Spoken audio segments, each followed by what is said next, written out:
cop down here. I'm at the State National Life Building downtown.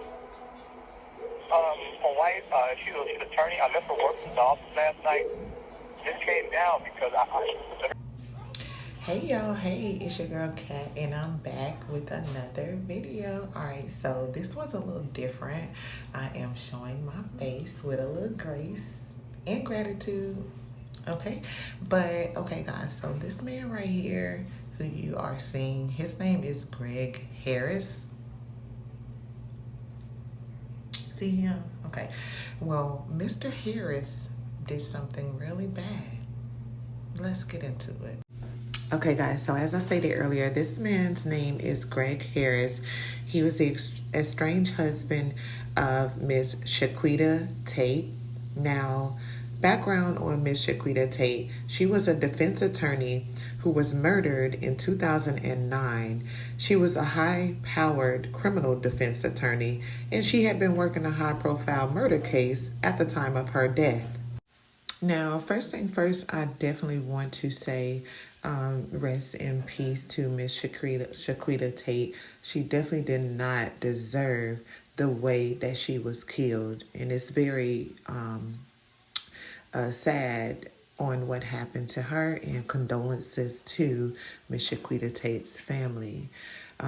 This is to kind of bring awareness to domestic violence, and just to kind of bring awareness to be mindful of who you, call your loved ones, and, just have put full faith in. But Miss Chiquita actually, she got the memo, and she definitely understood that this was a person she could not trust. And so this kind of led up to the reason behind her being killed, because she no longer wanted to be with this man. So guys, let me go ahead and get into the story, okay? Chiquita was killed in her office. According to autopsy reports, she had been stabbed over 40 times. She was 34 years old at the time of her death, and she was definitely known for being the best criminal defense attorney.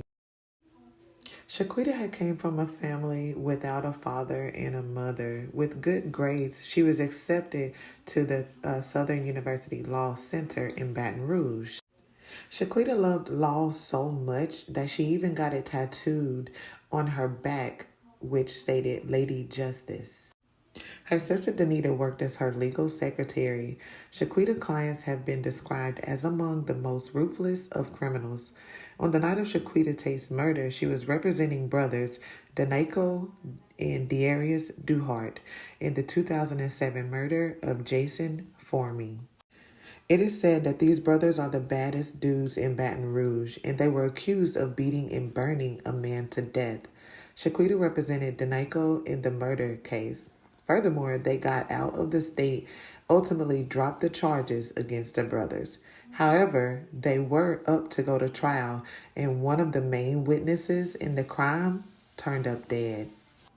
A former prosecutor by the name of Prim Burns described Tate's murder as the most brutal she had ever seen. The crime scene was so bloody, and the stabbing injuries to Chiquita were brutal, and the carpet was soaked in blood. But strangely, there was no blood found in the hallway or the elevator. It was also said in an interview that Chiquita was stabbed to death, and a stabbing, as opposed to a gunshot, is very, very personal. It's very hands-on, literally type of killing. This was not like she had been stabbed 3 or 4 times. There were over 40 wounds to her body and her face. Her face was cut repeatedly, as if to disfigure her intentionally, to say, okay, you think that you're good? You think that you're beautiful? Well, let me show you. You are not better than me. Furthermore, detectives noticed a shocking clue in the hands of Chiquita, and they found a clump of hair. They said that it was woven basically through her fingers, which was very odd, because if you have been in a fight and when you pull out someone's hair, it will not be woven through their fingers. Honestly, it's kind of stupid to leave hair in the victim's hand, because that could be a clue to the perpetrator. They would have taken the hair with them So that kind of gave investigators like, hey, this must be some kind of setup or, something to kind of throw the investigators off. Chiquita's sister, Danita, stated that Greg Harris had called her twice before Tate was killed. Tate and Harris had been together for years, but they had only been married for just over a year. Once, Chiquita had called 911 after Harris allegedly became so angry that he grabbed her by the neck and he choked her. After a year of their marriage, Tate moved into an apartment of her own, revealing to her sister that she had had enough of the marriage and she no longer wanted to be with Mr. Harris. Coincidentally, Greg Harris turns out to be the one who called 911 the night that they found Miss Chiquita Tate in her office dead. He stated on the call that Chiquita had told him that she'd be home in about an hour or two.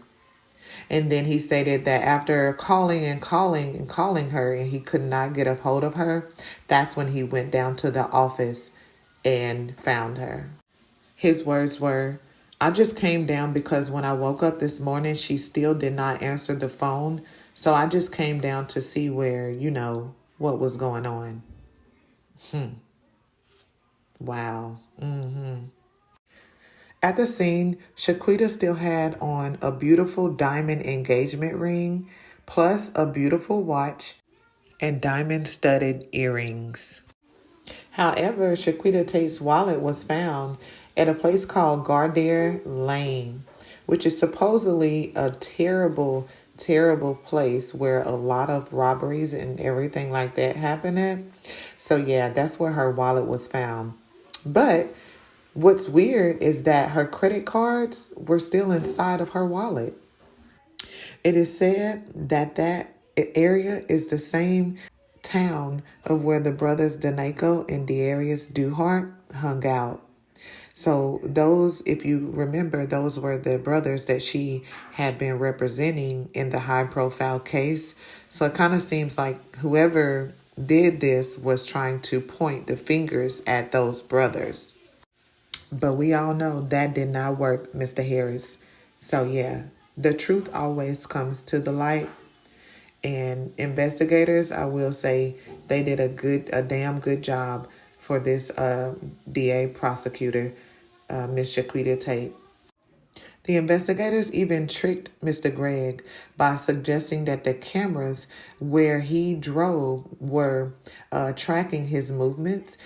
So he had no choice but to come clean and to say that he did stop at Gardere Lane, which is Baton Rouge, one of their roughest neighborhoods.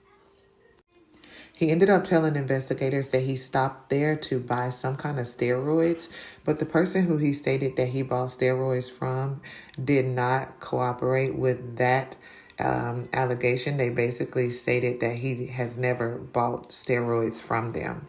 So yeah, nice try, but that didn't work.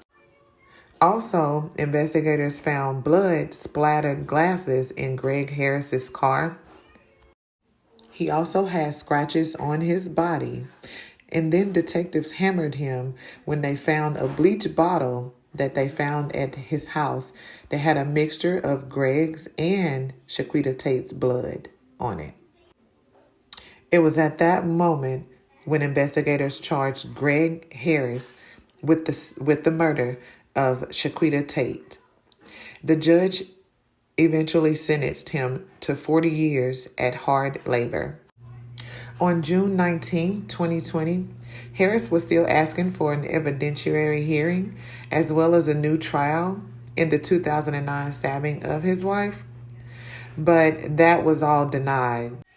It has now been 13 years and Mr. Harris is still in prison. Okay, guys, so what do you think of Miss Chiquita Tate's story? Me, personally, I find it very unfortunate the way that she had to die, especially being your husband of, they was only married for a year, but it's said that they have been together for years. So you've known this person, and he got that angry, that upset because you didn't want to be with him anymore. You didn't want to tolerate his behavior, and he murdered you. That's sad. But what do you guys think of this story? Drop it in the comments below. Please let me know your thoughts. Do not forget to like and subscribe to my channel. I truly appreciate everybody who has been here so far. So, yes, guys, stay great and blessed.